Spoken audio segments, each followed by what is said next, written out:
हाग्रामायालाय बिसि गिदिर गुन्दालै बाहाय हाग्रामानि बिफायानो फैदोंना बाहाय साद्दाम हुसैन गाद्दाफि लादेन सबसे गिदिर गिदिर दुनियानि गुन्दाफ्रा दिनै थैजोबलांबाय बुथारजाबाय सोर बेलाय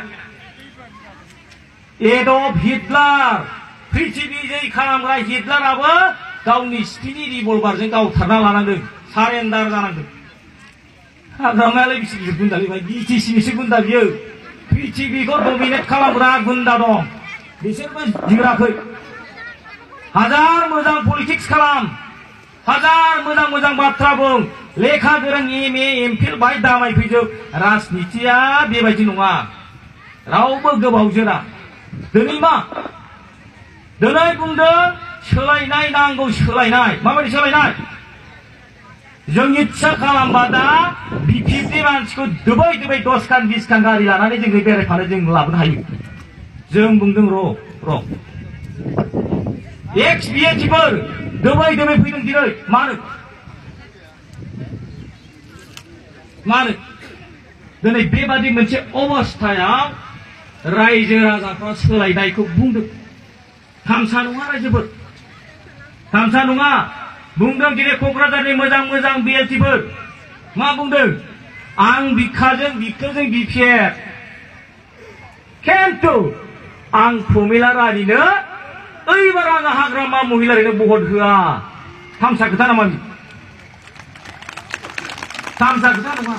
दोबै दोबै फैदों दिनै संकसनिफ्राय सदियासिम लानानै हाग्रामा महिलारिखौ दिनै साइसेबो नायनो हाया घोर अपमान खारस्लाबनो हालामोन दाख्लै धेमाजियाव हाबा होनायनि खोथाखौ लानानै मिथिगौ घोर अपमान बिमा माहारिखौ अपमान खालामनायनि अनगायै मा जानो हायो बेयो मानोना रायजोफोर रायजो जानो हाबा लायो ना सनाखौ लानो हाबा जायो मानसिया लोगो लोगो काउन्टार होदों नोङो बिमा माहारिखौ बिदि अपमान खालामनो नाङाहाय होननानै जों बुंदों बुरि बुरि मानसिया साहसि मानसिया जोङो सना लानो हाबा लायाखै हाबा लादों रायजो जानो गथ' गथाय फोरोंनो मानो सना नांगौ जोंलाय जाम्बाखाय बेबायदि बुंलाबायनांगौ बेबादि पृथिबियाव दल गैया जाहैदों माबायदि दल थाइसे थाखानि माइरं होग्रा बेबायदि गभर्नमेन्ट मोना नोंसोर नै दाना रावा सानसे जाखो रायजोफोर थाइसे केजि माइरं होनाया सानथाम जों बर' मानसिफ्रा जाम्बाखाय नङा होमबा गांसो जाग्राखाय नों होननायखौ हय होनजोबथारनांगौ नामा एथ' गोबाव मा खालामनानै थाखो हाग्रामा महिलारिया 15-20 बोसोर थाइसे केजि माइरं होनो बिजेपि सरकारा दाख्लै जोब्बाय 1 मासानो गैला होमब्लासो थाइसे केजि माइरं होबाय बाप मालाय नरेंद्र मोदिया लेक्सारा मा होनखो दुनिया में कभी ऐसा पार्टी नहीं मिलेगा सिर्फ 1 केजी के लिए 1 चावल के लिए सिर्फ 1 रुपया बाप लेक्सारा जेब में पैसा बच गया ना सोरनि डायलग बेलाय नरेंद्र मोदिनि जाम्बा जाबाय दाना जोंना हाग्रामा महिलायाबो एखे बेखौ आंहाबो होनथारनांसिगोन सालाखौ मा जाखाबायदों नरेंद्र मोदिनि लेक्सारखौ लानानै गावहाबो थाइसे केजिनि माइरं होग्रा आंसो आइफोर आफाबो ओरैसै जाम्बाखाय जोंहा बेनो भट होनांगौ नों मा खालामनानै थाखो एथ' बोसोर प्रमिला रानिया सेन्चुरि मारिनो नागिरदों मालाय 25 बोसोर जाबाय एमएलएआ मालायना स्कुलनि गल्डेन जुबिलि खुलियो माबा क्लाबनि नोङो सिलभार जुबिलि खुलियो बेना मालाय एमएलएनि सिलभार जुबिलि 25 बोसोर जाबाय नालाय बिमा आइफोर आफाफोरा आं बिमा ओंखायनो होजोबदा बरा जाहैदों गाबख्राव दखालि सरलपारायाव मानसियानो गैया सिथि थाथा ओरैहाय बै मोनथिंजाय मोखाङाव एसे दं मानसिया ओइ दाख्लै बै जमदुवाराव ओरैहाय मोनथिंजाय माबा बोरमा फिसा जाम्पिं होगासिनोसै सियाराव मानसि एसेबो गैया मा खालामनांगौ एकदमबारे बिमा जाहैदों गावहा गाबफ्रामलायथारबाय जों बुंदों येस नंगौ पृथिबियाव बेबायदि बिमा थायो जे बिमाया फिसाखौ गोरों खालामो आरो पृथिबियाव थांना थानो थाखाय शक्ति होयो नङा होमबा जों बिदिखौ बिमा होनो जेरै मादार टेरेसा मोनबायदि नों बिमाया मा खालामदों नों बिमाया गावनि फिसाखौ गोदोना सेबथेनानै बेवहाय थै लिलिलाला बुथारगासिनो दं नों जों बेखौ जों बिमा होनगोन जों बिमा होना बिदिखौ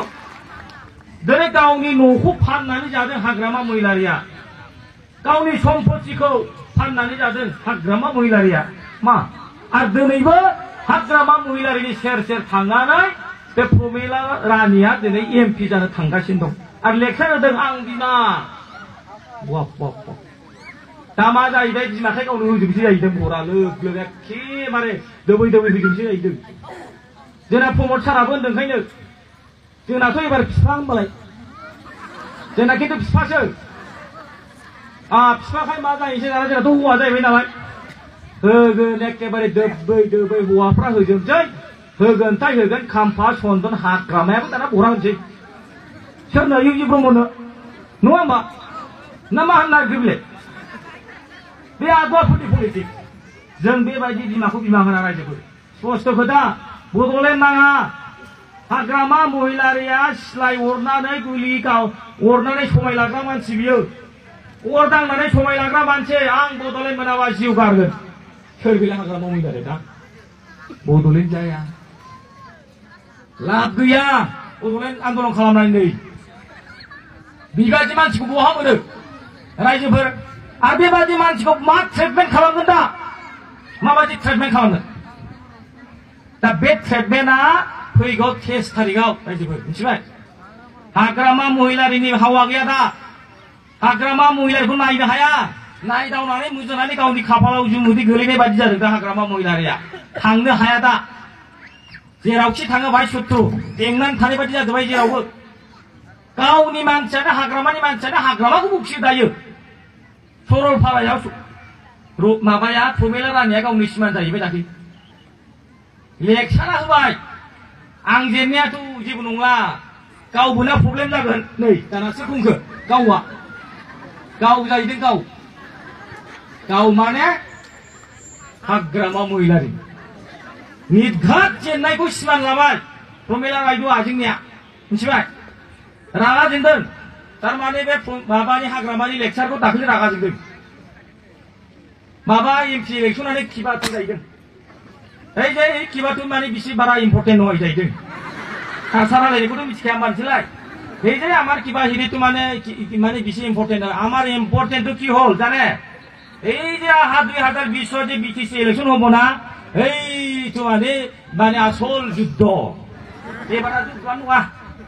नंखाय फाला थारमाने दाना रागा जोंबाय आबु प्रमिलाया बेखौनो आंना खिबासो होमबालाय आंहा जेनदि नै बोब्राबाय दाना बिमाया जोंनिया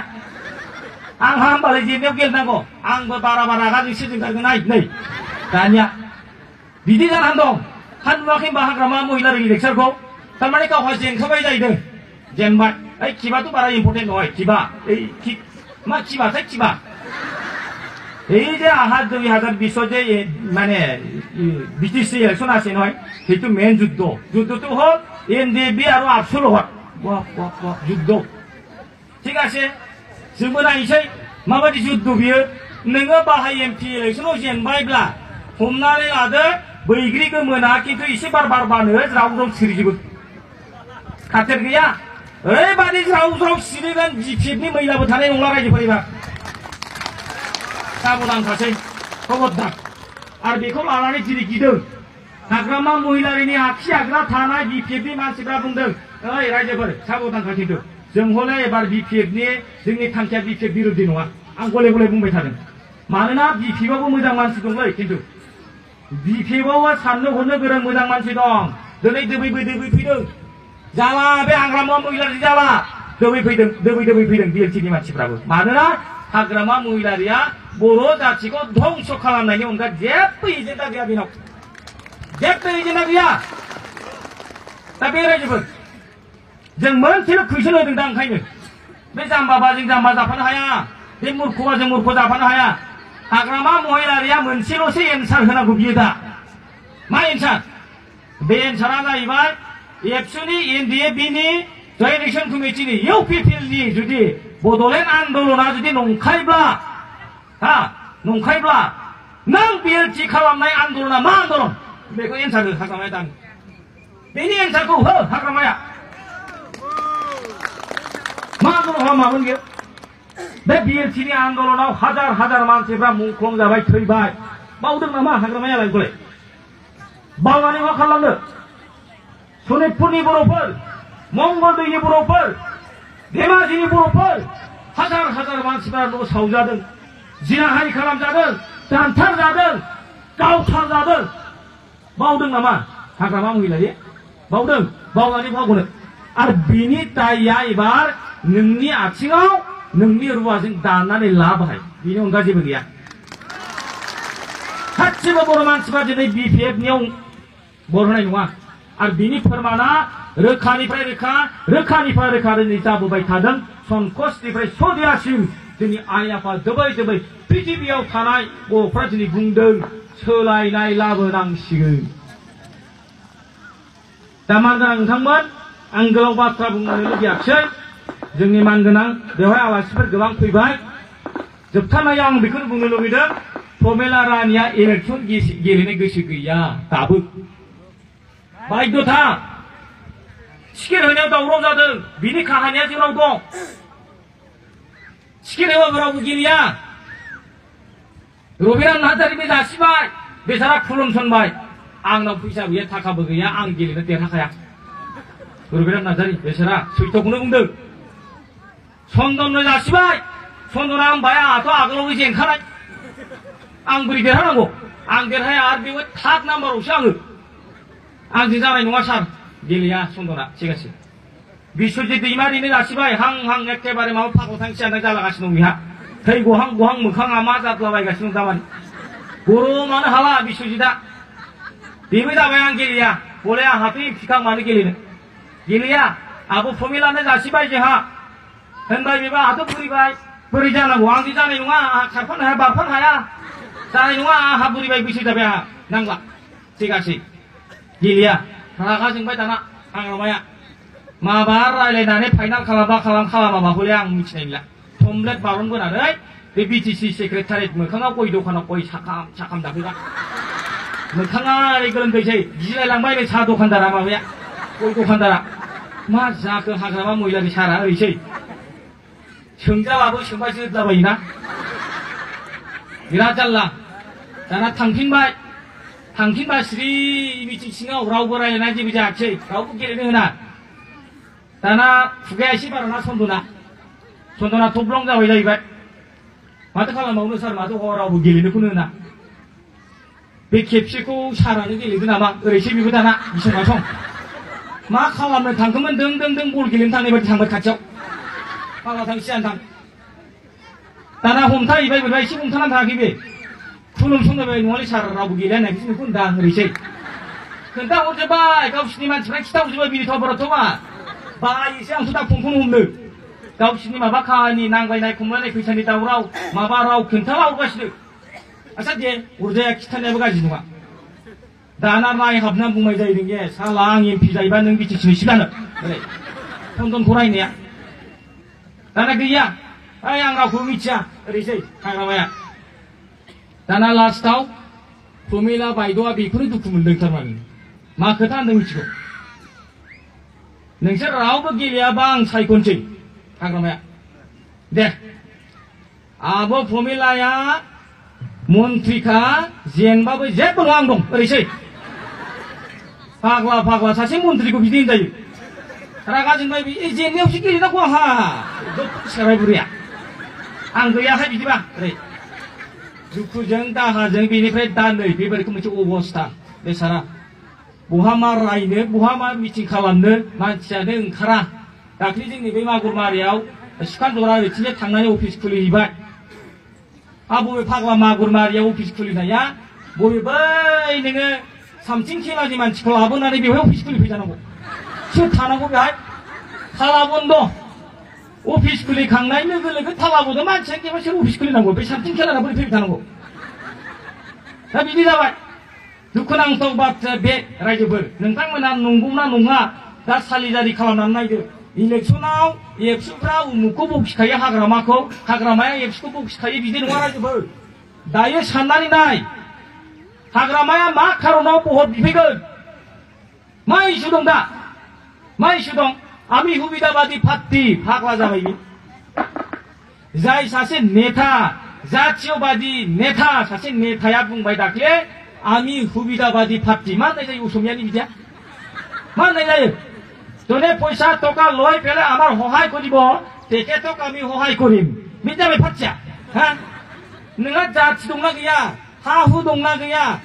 स्कुल कलेज दंना गैया मा मावनांगौ गैया नोंहालाय गभर्नमेन्टआ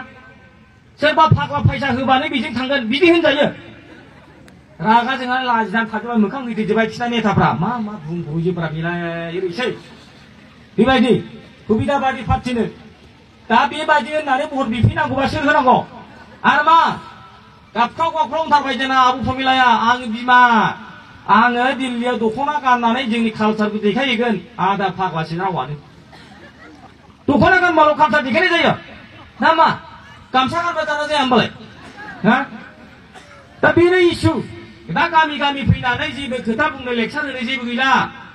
एकमात्र दा मोनसेल' दंसै बिसिना लेक्सारा सेल्फ हेल्प ग्रुप आरो ओरैबादि अपमान बियो घोर अपमान हाबा लानायाव जेरै आइजोफोरखौ बरनाम खालामदों खेबथाम खेबब्रै हाबा लानाया हाग्रामाया आरो बे रोखोमनि खालामदों सेल्फ हेल्प ग्रुप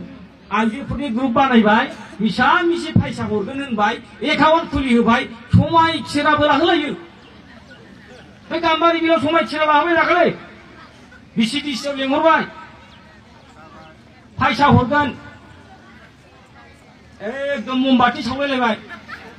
ओरै अराव दांलायलायनांगौ हिनजाव हिनजावफोरखौ लाबोजोबबाय बे बिमा बिमाखौ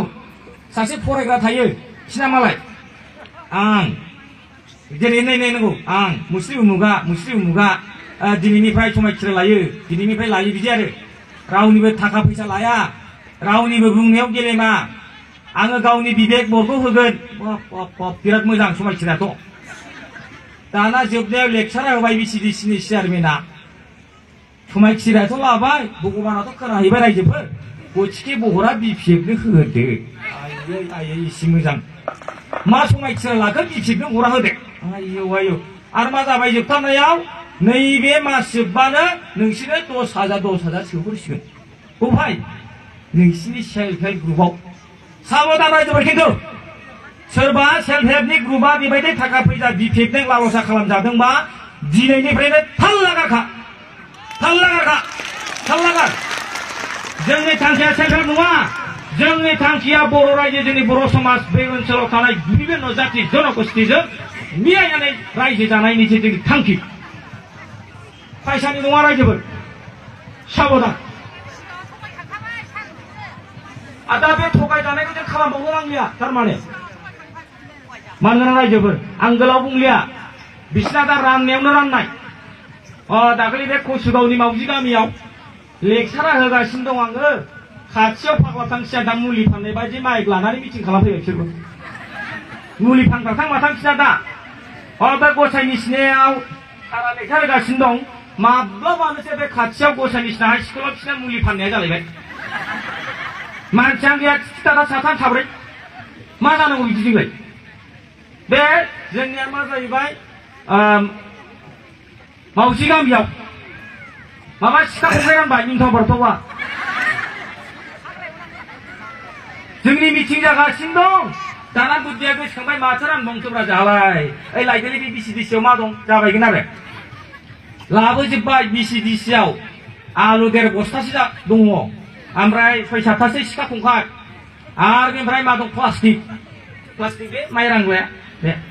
रानबाय दाना मानसिफ्राथ' गैया मा खालामलायखो जोंनि मिथिं फैग्राखौ ओइ आनै फैखादो लांफाखादो हाल्ला बिराद दिगदार जाबाय बे दाख्लै लांनो मोनाखै लांफैखादो बुजाय सोमजाय बेसाराफोर लामायाव बेंखाथारबायबा थांबाय थांनानै दाना रानबाय मा रानखो माइगआ मोजां जाबाय खायफा बे सिगाङाव मोननाया सिखा खंखाइ मोननाया 12-13 खानसो मोनबाय गोदान बे माबा प्लास्टिक खाथबलायनाय दे अरजाला दाना आलु जोलै फाग्ला नोङो गाजा बेरजोबा एसे थाइफा बेखौ रानबाय रुमाल लांदों प्लास्टिकआव गथा सोना हरबाय माबाफा खेरखाफा अरजाला आलु जोलै राननाया अरजाला आलुखौ राननायखौथ' गाज्रि मोना हा आलु जोलै राननायखौ मानो गाज्रि मोननो आलु जोलैखौ आलु गायनाय समाव रानजाया होमबा दा बे फाग्ला अखाथां बांखाथां नोङो हाब्रु दैफ्राव आलु गायो आलुआ रानबाय आच्छा अरजाला बेबो दे अरजाला दे फैबाय इन्टारेस्टिं खोथाया जाहैबाय मा प्लास्टिक राननाय प्लास्टिक नोंसोर आसरित मोननो हागौ सोंहरदो बे मावजिगावआव प्लास्टिकआ मारै रानदों प्लास्टिकआथ' गांब्रै गांबासोल' बे प्लास्टिकखौ दाना मा खालामबाय साथामजों गांसे साथामजों गांसे हा बबे फाग्लायाव साथामजों गांसे रानजानांगौ सोर बाहायजेनगोन गावजों गाव दाना दावराव बबेयाव राननानै न'आव थांनो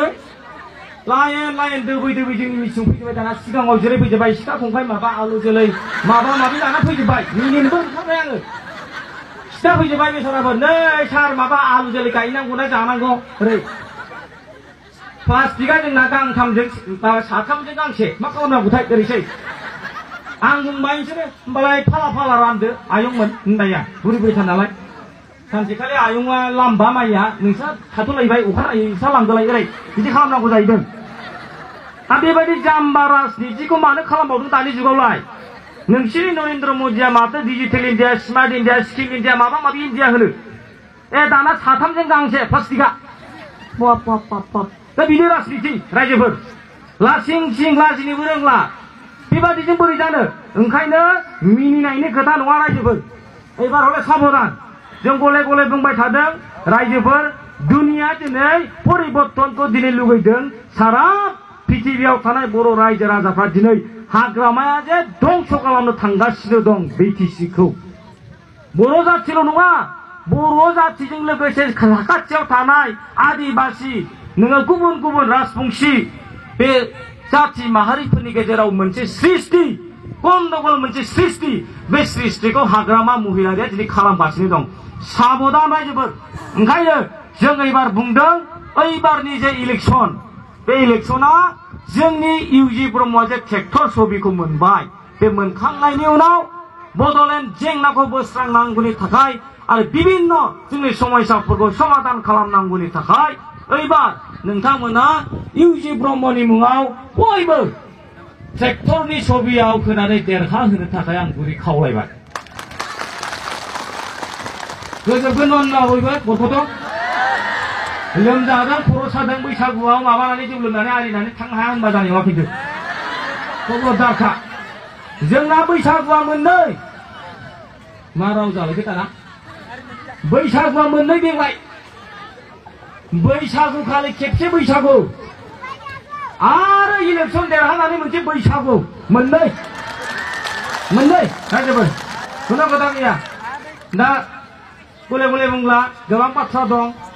बे आदुवा जाम्बा फाग्लानि बे नोङो रोनावलाबायनाय बाथ्राफोरखौ खोनासंनांगौ खोथा गैया जोंनि थांखिया बिराद मोनसे स्टेट फरवार्ड आरो जायखौ लानानै बर' हारि दानो थाखाय जोङो बुंदों बड'लेण्ड बे सात्तआव नोंथांमोना ट्रेक्टरनि छबियाव बर होनानै देरहाहोगोन बेखौनो जोबथानायाव खावलायबावनानै बयनिसिमबो बैसागुनि खुलुमबाय आरो गाव गावनि न'खर गाव गावनि गथ' गथायखौ सुख शान्ति लानानै रायजो जानो हाथों बेखौनो इसोरनाव आरज गाबनानै आंनि बुंनायखौ फोजोबबाय खुलुमबाय।